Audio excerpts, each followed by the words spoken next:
So many quotations from some top leaders in Africa. Some of them have really told us that Africa has got all it takes to rule the world. And on this program, Trailblazers Africa, I've also featured a whole lot of people who believe that Africa has everything it takes. Talk of human resources, talk of natural resources. We are blessed.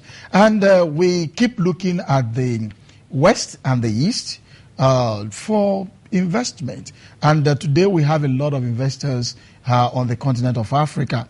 The question I will be asking today will be focused on investment and how are we benefiting from this, some of this investment that come into the country. Are they coming to rip us off, or have they come to really make us good and take us to a better place? So today I'll be looking at that, and I've got a guest in the house. My guest is an investment promoter. He's not a Ghanaian. He's from the Republic of Zimbabwe. Carl, let me take this quotation. We are not hungry. Why force this food upon us? We don't want to be choked. We have enough food. Africa has got enough food. My guest is from the country of the man that, threw that bomb or the quotation to us, talking about His Excellency President Robert Mugabe. So I have one of the strongest men of Robert Mugabe right in the studio with me. Julias Bhakira is an investment promoter. I want to welcome you first to Ghana. Thank you, sir. Let's start on a lighter mood. Yes. Since you've been in Ghana now, you've been eating Ghanaian food and you've been enjoying Ghanaian food. Lots of kenke and lots of wele, and I like my jollof rice. Yeah. Which is part of what I eat almost every day. Wow. Yeah. And let's take a look at your person. Mm-hmm. What would you say, going into your little background as a little child growing up in Zimbabwe, how was it? Well, I must say that I was born before independence. And then as a young man, I got into the country when Zimbabwe just got its independence. It's a beautiful country indeed, and it's a country that I would say that every person must just come and just have a look at the country. Also, first explore the beauty of Zimbabwe. Number two, explore all the vast opportunities that we are given in terms of businesses per se. Well, you are now pinching me into my issue. Of course, coming to see the beauty of Zimbabwe, right, and the investment opportunity. Thank you. Now let's take a look at it. You are an investment promoter. That's right. You've seen it all in Zimbabwe. Now you are in Ghana. You are in Ghana for a short stay. Also on investment journey. That's right. And how is it like investing in Africa? It still stands a challenge because our people that invest into Africa, they always want to benefit. So this will leave us in a corner that Africa will never come out of its bracket of poverty. Because those that invest into Africa, they always make sure that when they invest, they are taking whatever they are investing. They look into, well, I'm investing into can I say Ghana or Zimbabwe? They make sure that whatever they are putting in, they need to get, be it times 100%. Has that been an advantage to various African countries from your experience? I have never seen it as an advantage. I believe Africa is just coming off from this quote unquote. We all African countries at some point they've been colonized, which is a past that we as Africans we need to actually look into before we actually leap into this so-called investment that is coming into Africa, which united as Africans, we need to look into the investment that are coming into us or that is given to us as Africans. Is it helping us? So far, I haven't seen much development in the so-called investments, but I wish, our investors can actually look at the future of Africa. When they put something into Africa, let it be something that is left into Africa for Africa to grow.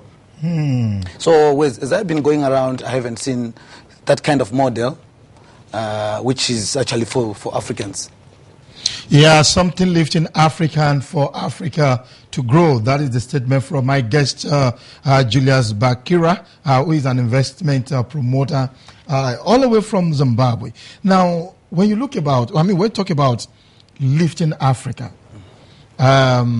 Recently, permit me to quote your president, because as far as we are concerned now, yes, he's the oldest president we have on the continent of Africa, and maybe the longest serving president we have. Talking about Dr. Robert, is it doctor? I think he's got so many, you can call him prof, you can call him doctor. Okay, Professor Robert Mugabe.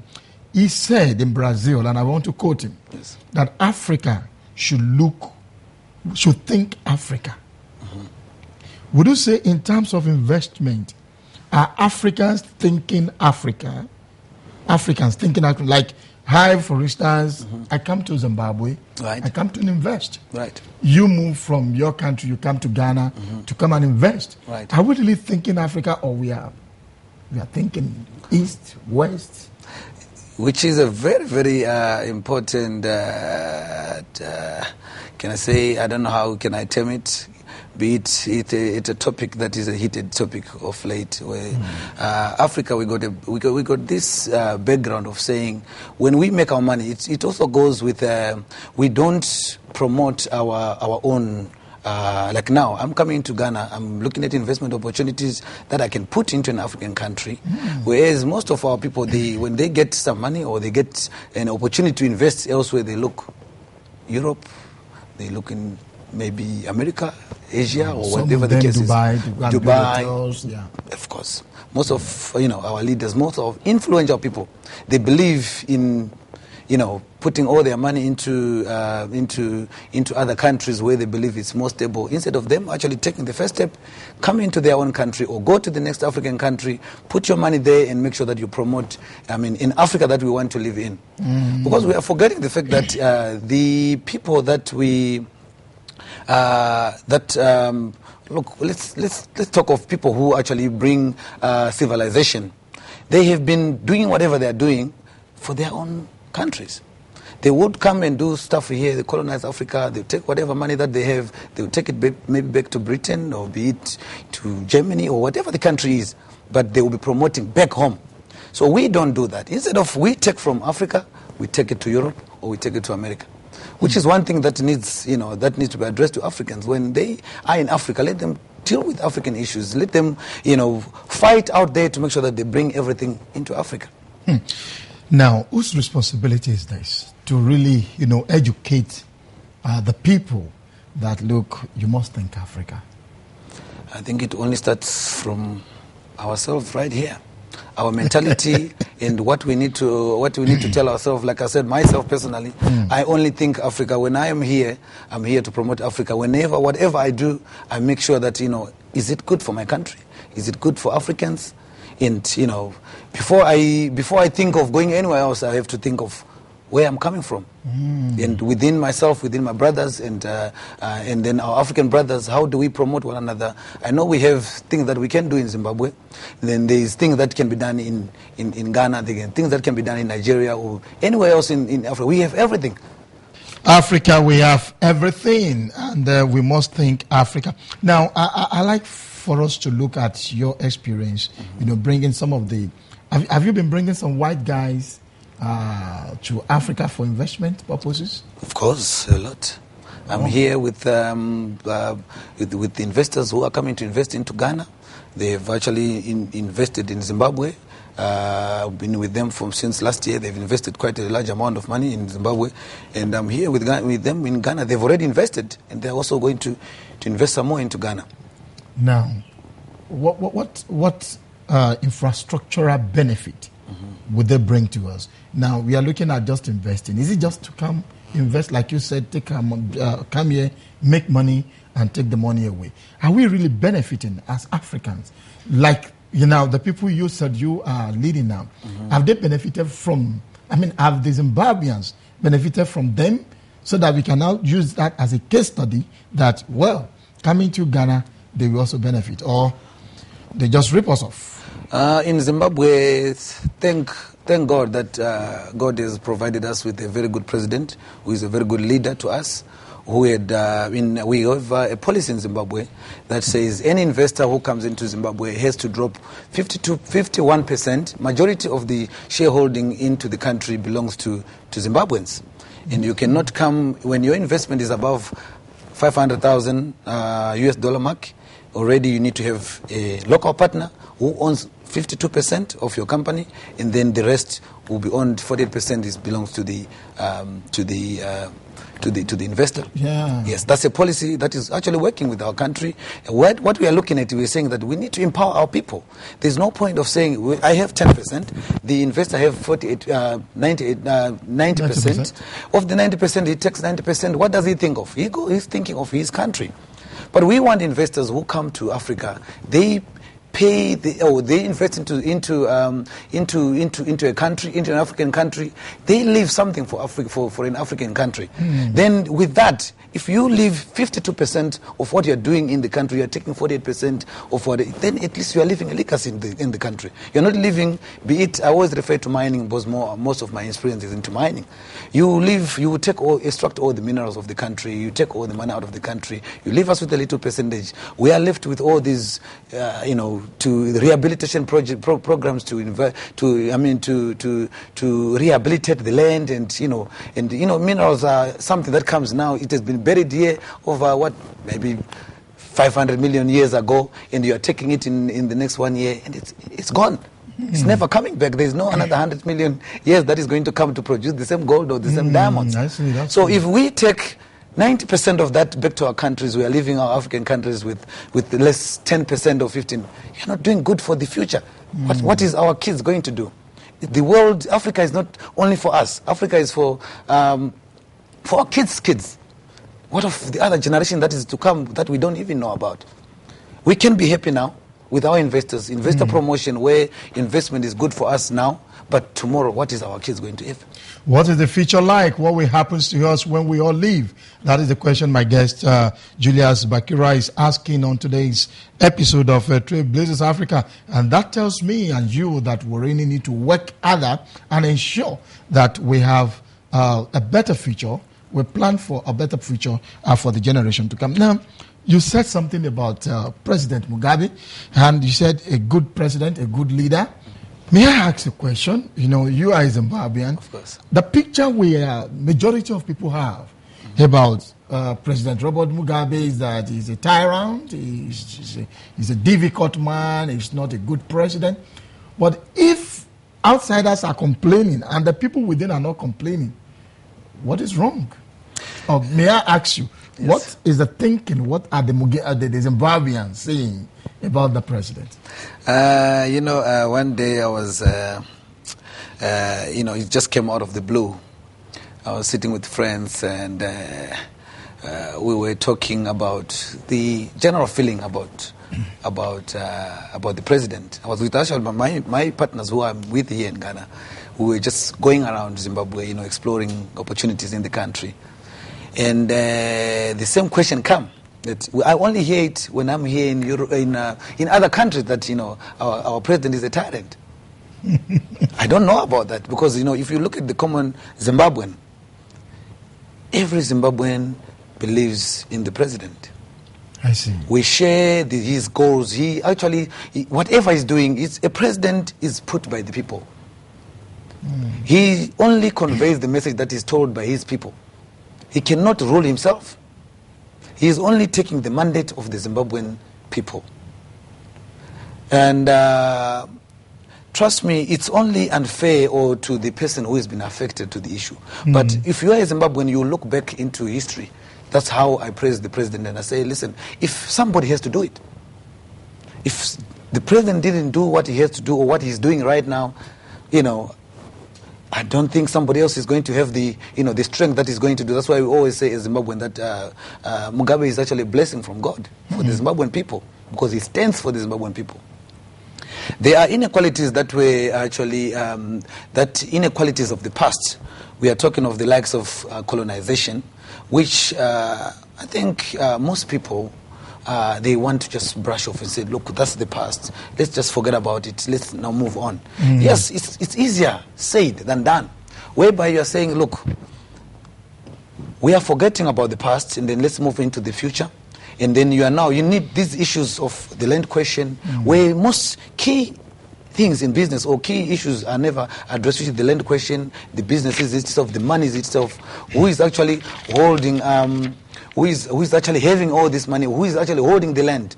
So you find out yourself that, as you go, your kids are going to be, they are going to inherit this world where there's nothing. So the president is fighting that, listen, let's have something for our kids. Let's create a world that we would want to live, the world that our kids want to live. Sorry, let me tell you, Kubako. Okay. I was to come to Zimbabwe, right, based on the information I had about the country. That's right. Somehow another event took over, so I couldn't come. But I learned that a Zimbabwean must have is a potential farmer. Of course. That everybody in Zimbabwe is a farmer. That's you have your cows, you have these. But let's look at Zimbabwe as a nation. Is it a good place for investors? Because, well, maybe this statement of yours might change some of the perception that people have. Let me come straight. Anytime you talk to anybody, come and invest in Zimbabwe. They say Zimbabwe is a hard sell. That it's difficult for you to project, to sell the country to potential investor. Right. Would you want to agree with that? I would. There are two perception is instilled by those. There's some people who want a negative publicity about Zimbabwe, and their main issue is to protect what they have. I will tell you about a certain issue. I mean, a symbol. If you take a flight from here to go to Zimbabwe, take it from Kenya. Those are the main routes, or from South Africa to Zimbabwe. The flight, you check off the percentage of people who are in that flight. It's mainly investors. That's why I beg to differ that it's only those that are being closed that doesn't want to explore. Come to Zimbabwe, have a Zimbabwean experience, then you can actually give a first-hand information, say, what is Zimbabwe? Do not listen to people, the media itself, when people who are portraying a negative aspect about Zimbabwe. Zimbabwe is a very beautiful country. It's a very investor-friendly country where investors will get a very good return on their investment. But all we are saying in Zimbabwe, we say we don't want to be cheated. We don't want to be, we don't want to take everything and give it away and live. You don't want a situation where they will come and recolonize you. Thank you. Maybe that is what we are fighting. Thank you. Now, could we then say the Western media had really helped us in this regard? Exactly. Have they really helped? No, they never. The negative part? They never helped in terms of. They actually created more of the problem that we are having right now is the Western media, who is portraying Zimbabwe as a very, it's a worst place to be on earth, whereas on the ground it's actually a totally different environment. It's a friendly environment where you are more safer in Zimbabwe than anywhere else in the world. So it only takes somebody to come into Zimbabwe, be in Zimbabwe, and explore. It takes someone to come to Zimbabwe, see Zimbabwe, and explore Zimbabwe. Well, I can tell you that Trailblazers Africa, myself, I will be going to Zimbabwe, and I will bring you some words. And if you are watching all over the world, I promise that I will bring you some issues from Zimbabwe. Because recently, the president of Zimbabwe was in Brazil, and he delivered a very strong paper. I mean, trust me, I fell in love with the paper, and I said, Africans must think Africa. Well, we are looking at investment. Now, how has it been?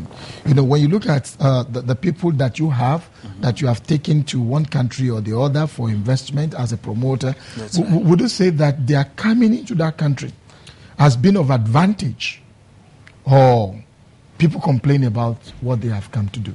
I will say this is like people complain before they come to Zimbabwe. Once they're in Zimbabwe, they don't want to leave. Once you need to get to the facts. You need forget politics, forget everything, and just come to Zimbabwe as an investor. You come into Zimbabwe, you understand the environment, the investment environment, look at the vast opportunities that we are offering to everybody in the world, the opportunity that we are giving, and then you look at what you are putting into the country, and then you look at what is your return on investment. I'm telling you, you don't want to go back. We have lots of people who are coming to Zimbabwe right now. They've people that I've brought into Zimbabwe. They are staying into Zimbabwe. They are not going. They said, this is my home, and I'm not going anywhere. Yeah, what would you say they have really brought to the country?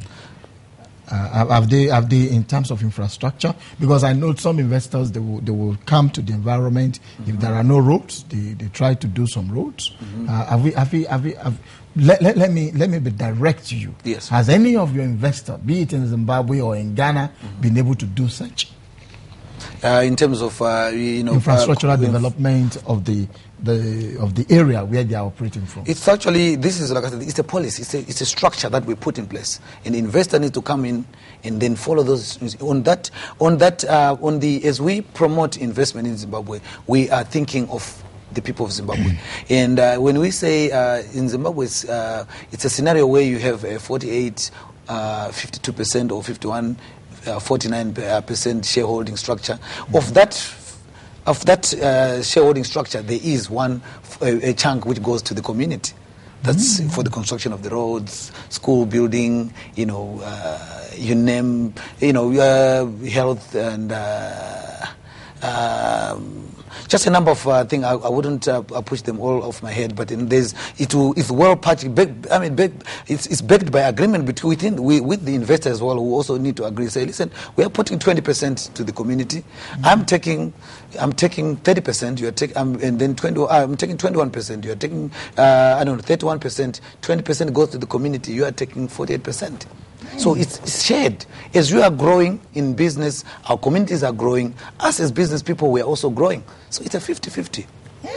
That's how we promote it. Should this be a policy that every government in Africa should implement? Because this sounds very interesting, because the community will benefit. You as an investor, you are also benefiting the country.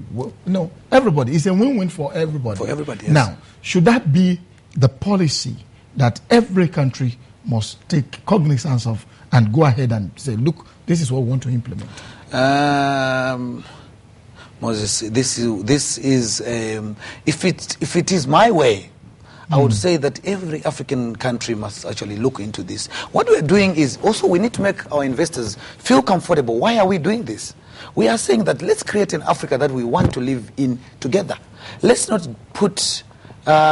destroy Africa, or let's not take everything from Africa and take it to another country and then leave Africa empty. When are we going to look at? I was taking a drive into Ghana. You got a very beautiful country, but it just needs people to build it, to put good infrastructure around it, to do all these things that we see in Dubai, or we see in America, or we see now in Europe. Why can't we do it here in Africa? Why do you have to go to Dubai to shop when you can actually go to Accra Mall to go and shop? This is where I'm saying that let's put most of what we're getting in Africa, let's put half of it in Africa. And then the investor can, because he put his money, he can also take whatever it takes. Let's get all we have and put it in Africa, and then we continue to promote Africa. My guest is Julias Bhakira, an investment promoter all the way from the Republic of Zimbabwe. I've been going front and back, trying to look at Zimbabwe and then trying to look at what he's doing here. Now, you've taken so many people, as an investment promoter. How many countries do you have your investors all over the world? Personally, I got my hands in. There are countries that I'm doing business with right now. I'm doing business with Tanzania. I'm doing business with Zambia, and doing business here in Ghana, and doing business in South Africa. Those are my main point of countries that I'm doing stuff with at the moment. How are you received in all these countries? No, it's business as usual. It's business as usual. You have to, when you are in a country, you have to abide by the rules of the country, and then it will not take Julius to change how the perception of thing. But at the end of the day, my heart always goes out to the local people. In whichever country that I go in, I want to look at whether the people, are they looked after?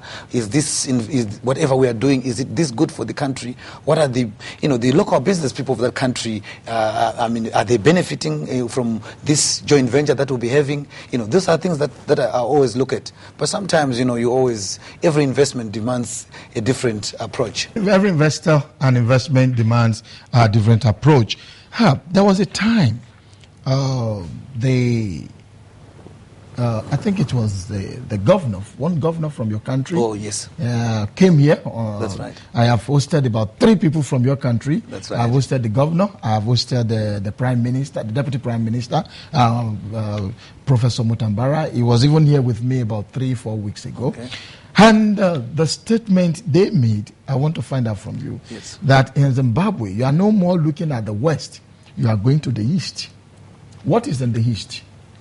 Mainly the East is more of a, before you go into, as Zimbabweans, we're not looking for just quick money.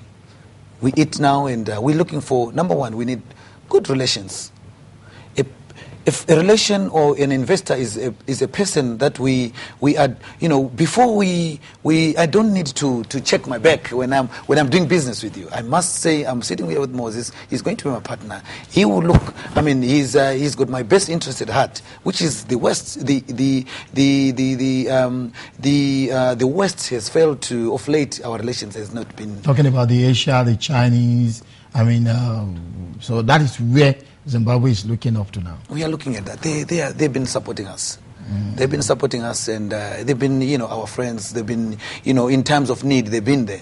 Zimbabwe is just coming out of a very, very, very tough phase in the history of Zimbabwe, where, it was really tight in the country. But, they managed to come in, we're talking of the Chinese, they managed to come, in our times when we're really in need. And they've been, helping us, where everybody's closed us away, even including Africa itself. When everybody is closing their doors, the Eastern world is trying to open door for Zimbabwe. Well, we'll go for this short break. I'll be going on the word of marble. Funny enough, the word of marble is going to be the statement of President Robert Mugabe. Well, let me take you to the statement, one of the striking quotes of Dr. Robert Mugabe. I have a problem of giving him a title. You give him a comrade. He's rather a comrade. A comrade, okay, comrade yes. Robert Mugabe. At 87, 88, he's still bouncing the world. And now, honestly, I tell you, my love, increased for this man when I heard his paper. And I think, like the Deputy Prime Minister once said on this program, Africa, it is time for us to walk the talk, not only to talk the talk. So let's go for this word of marble. And when I return, I will still continue to drill my guest, Julias Bhakira, an investment promoter from Republic of Zimbabwe. I'll be back.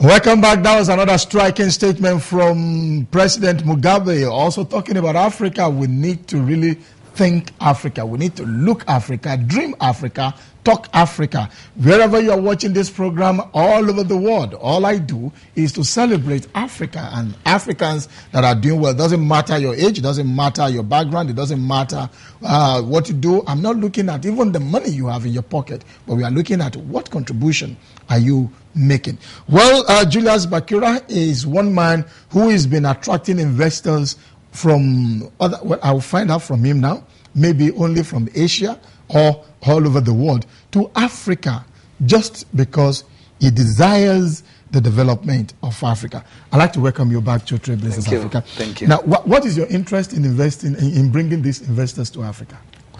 My interest is for them. Look, Africa itself, naturally, this is the only place anyone in the world can go to. We have untapped resources. I don't know how can I explain the riches of Africa. Where anybody, trust me, I was not even narrowing my my investment to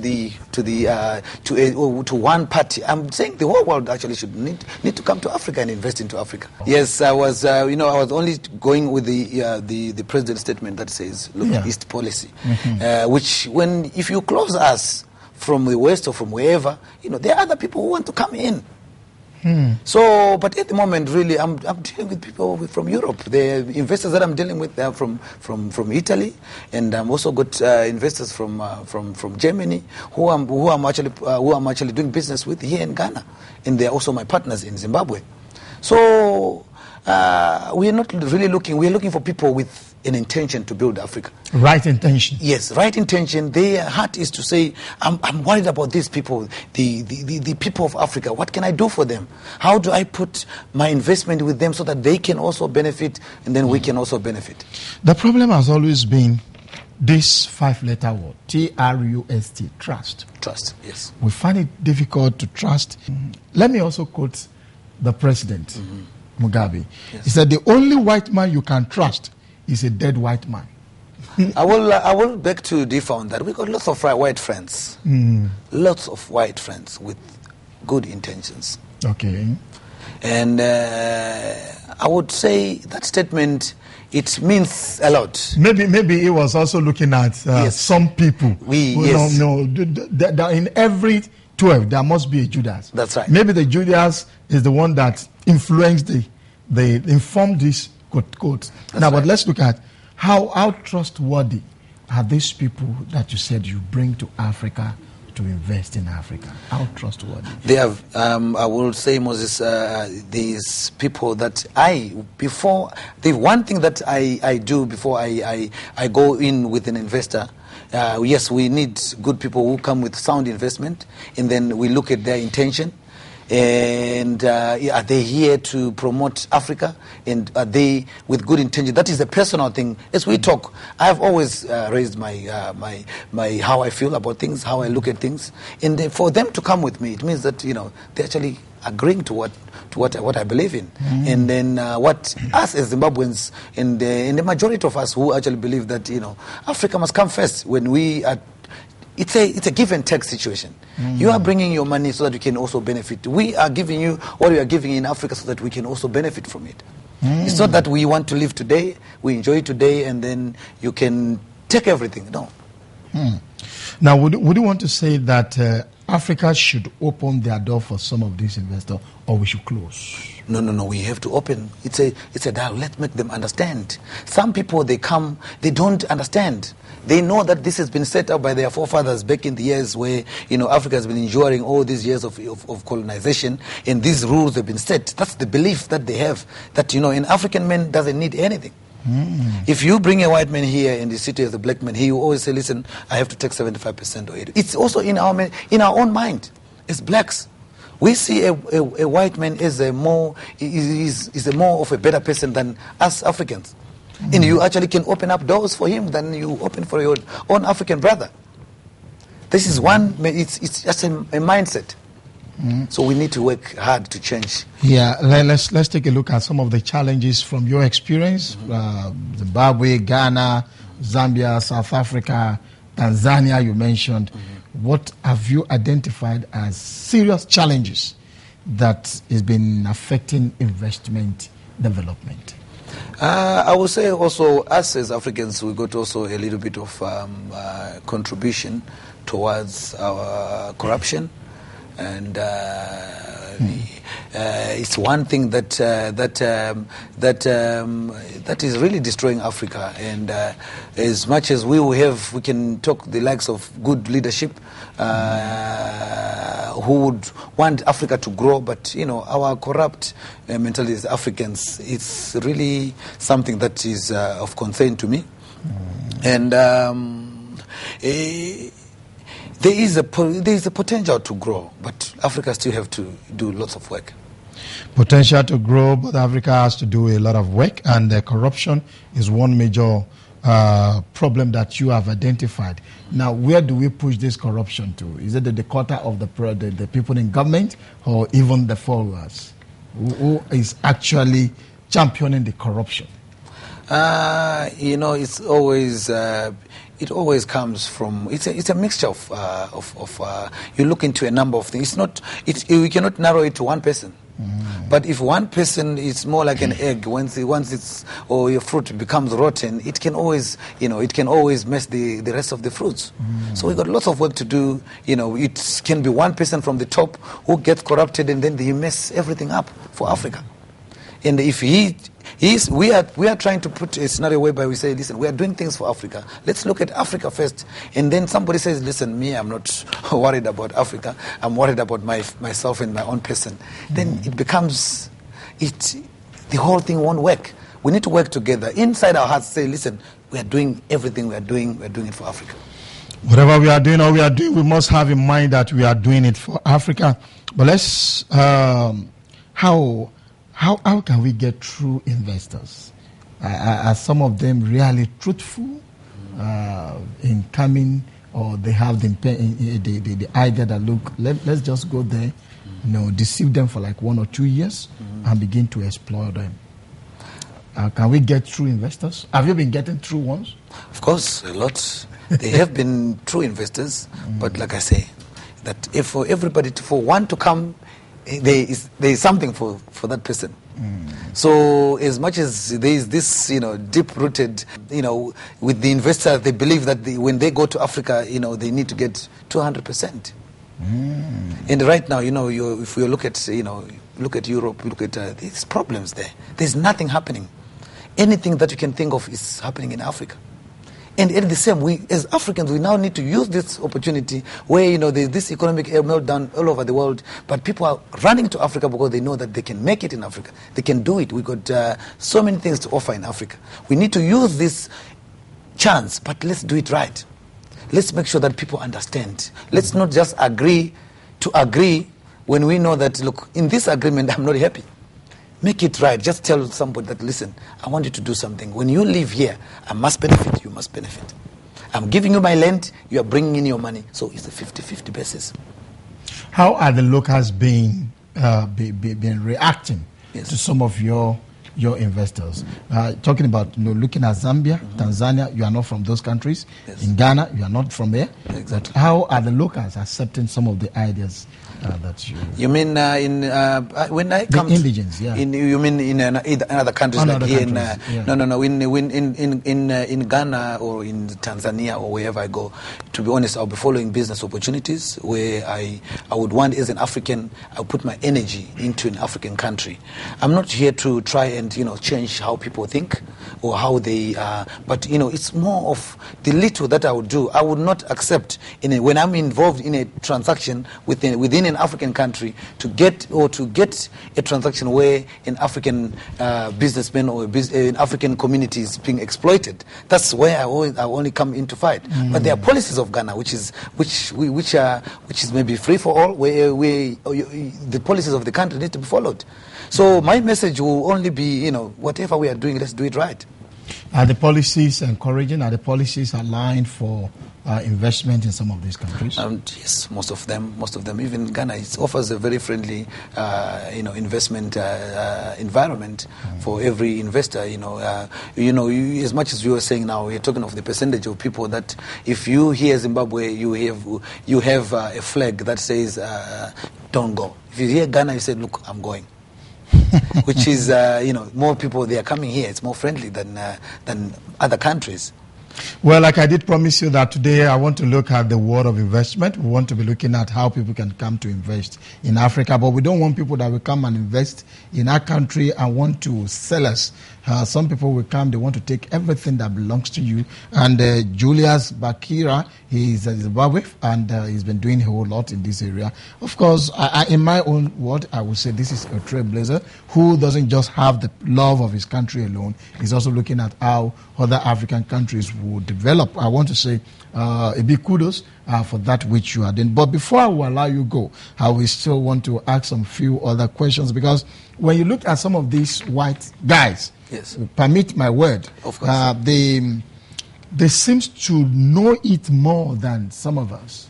They seem to appear saints even more than the Pope. Mm-hmm. Now, what has been your nasty? Could you just share with us if you've gone through any nasty experience with any of them, and then look at what other area that you've said, no, I will continue to say yes to these people. Have you got any nasty experience before? In terms of, that is, it's an everyday struggle for an African man, where you have to take care, you have to enjoy that. Mm. But like I said, the African story is a very painful one, where we sit with a lot of advantages, but we are always abused. And we are never taken as, we don't count. The whole world is actually protecting more of the investors than its indigenous people. But it's a two-way process, which we need to, as we are giving, they are bringing, so we can give. So we all need to be together. It's an environment where everybody must just, but it's really, it's very hard to get an investor to under. They will come, yes, saying, no, we want to do good things to the community. We want to, we feel for the people, and but the people, who are the people? Before you leave, I wanted to talk to some of the political leaders, how their action could probably affect the development of the country or even the continent. We are looking at the entire continent of Africa in terms of political instability, intemperate languages, when we are trying to project ourselves to the populace. So what message would you have for them, and how best can we move Africa forward? My message will be, if I only there's this one question that I love, is Africa, and my second love is those Westerners, be it Westerners or Easterners or whoever, with an intention to build Africa, to come to Africa. Let's build Africa. Let's do what's good for Africa. Let's make sure that when we are together, we are here with good intentions. What we want to do is to give to Africa, and also, let's promote the people of Africa. Let's also encourage them. Let's teach them something. If there's something that we don't know, open to us. Don't exploit us. Don't come and exploit us. Somebody said, if sometimes ago in America, I don't know whether there's even a particular state he mentioned. I don't want to mention it now. She was a guest on this program, that they think Africans are monkeys, and they will come to these same monkeys to make money. So what is your message to them, that are Africans really monkey? Do we live on trees? Or maybe, can I say, does Julius live on tree like monkey? That's one thing that I deny, that I'm not a monkey. I'm just as good as, you cut a white man and blood will come out. You cut me, blood will come out. We are all the same. It's just a pigmentation. He's not even smarter than the next person. We the same. Our thinking levels are the same. We can reason together. We can work together. We can actually do things, much more better when we treat each other equally. And, this is the world which I'm asking that, people who come to Africa, no matter what color you are coming on, just come and let's treat each other the same. We might be staying in, some dilapidated homes, but if you look at it, it's people who are coming here with no intentions to build Africa. Because if you go to Europe, the most, the person that is the poorest, at least they can afford they are living in a beautiful home. Yes. So in Africa, if you talk of a poor person, you drive down towards, be it you're going to Takrade or you're going to Takwa or anywhere, you find the poverty, which is really someone is staying in their kind of the ways or the environment they are staying. You can see this is real poverty. Yeah. So we're looking for people who say, when we are, say you are doing mining in a particular area or you are doing farming, do something to enrich these people. Don't take all of it and take it to an already developed country, and then you are leaving the same people suffering. We don't want to be monkeys. We want to be like you. Don't take it back to where you're coming from, where you got your abundance, and then you leave us in more problems than we had before. Please don't add more to our problems. Don't come and take our money and go and develop or store it in a developed country because it's already developed. So what are you going to build again? Of course. So you just keep the money. Well, let me give you this opportunity as an investment promoter to probably encourage other people that may want to use your platform to come to Africa. How reliable you are as a person to do business with in Africa. That's right. Are you reliable? Very reliable indeed, yes. Very reliable. Yeah. But you have to fire. Look, it all depends.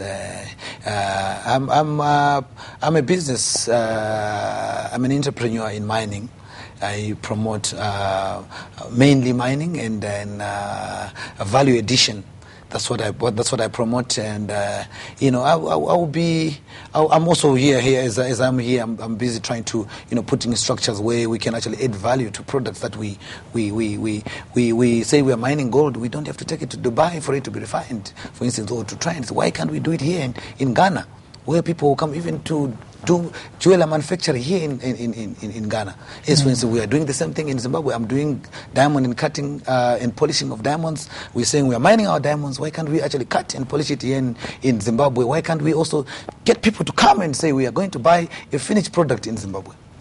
So this is the same thing, the same message that I'm bringing to Ghana and say, listen, if you're planting good cocoa, why can't you do a cocoa plant here that does a finished product from the products that you actually are taking off your grounds? Are you married? No, I'm marrying a Ghanaian woman. Oh, you are? Yes. Is that why you are in Ghana? And of course, yes. Look, my love life is, it's brought me here, but it started somewhere else. But it brought me to Ghana. Tell us where it started from. I would say I met the love of my life in Britain, in London. And then, I didn't know she was actually from Ghana. As we go, I realized she's from Ghana. Wow. And then, I had to follow our love has actually developed to a point that I've actually felt like I need to do something for Ghana. As much as my president was actually here before he actually married here when he was living here some years ago. And then, naturally, these are things that are actually encouraging me to say, listen, I got my lover who is originally from Ghana, and I'm actually coming to live here in Ghana. I'm going to do business with Ghana, and then I'm also promoting Zimbabwe-Ghana relations. That's that's my dream, that, between Ghana and Zimbabwe, we should be able to exchange. We should also actually encourage the light that was actually left by our president when he married Salim Mugabe. And then we need to actually promote that relationship to keep on going. Our relations has been actually very, very strong. And now that I'm also coming to marry here in Ghana, you have to see more of me sitting here in Ghana. Well, we hope to see more of you sitting here in Ghana. I want to thank you very much.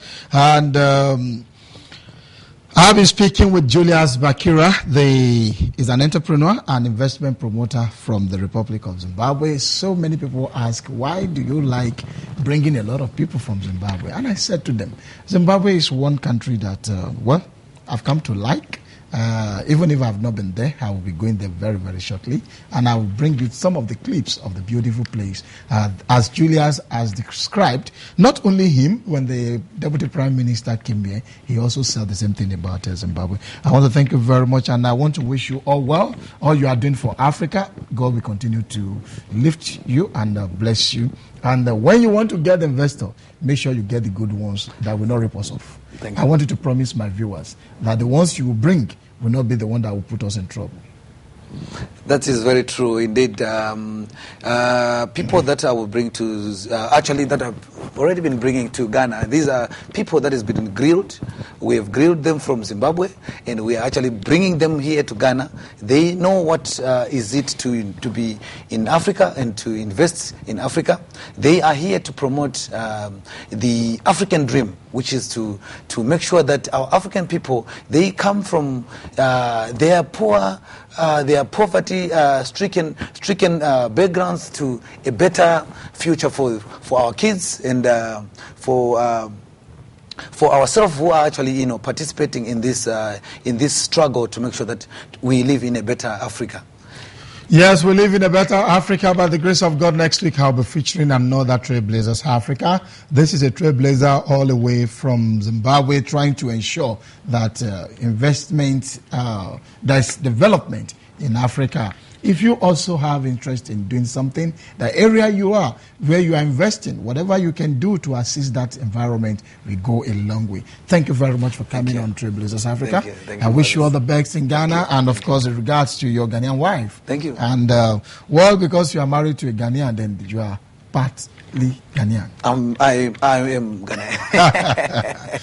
Well, Julias Bhakira has been my guest on Trailblazers Africa today. I want to say a big thank you for allowing me to be in your room, and wherever you're watching this program, I want to say thank you for creating time to stay with me for 1 hour. I must say that 1 hour of your time, executive hour for that matter, on a Saturday morning, is a relaxing moment, but yet you still use your eye to watch what I am doing. I want to say a big thank you to the production crew of Sami, I.D. Johnson, Rule, Dan, Ato, and all of us, especially my editor, Awal, the one I called Alhaji Kofi Annan. That is the name I give him right in the house. Moses Owopade is my name. I'll see you again next week. Bye-bye.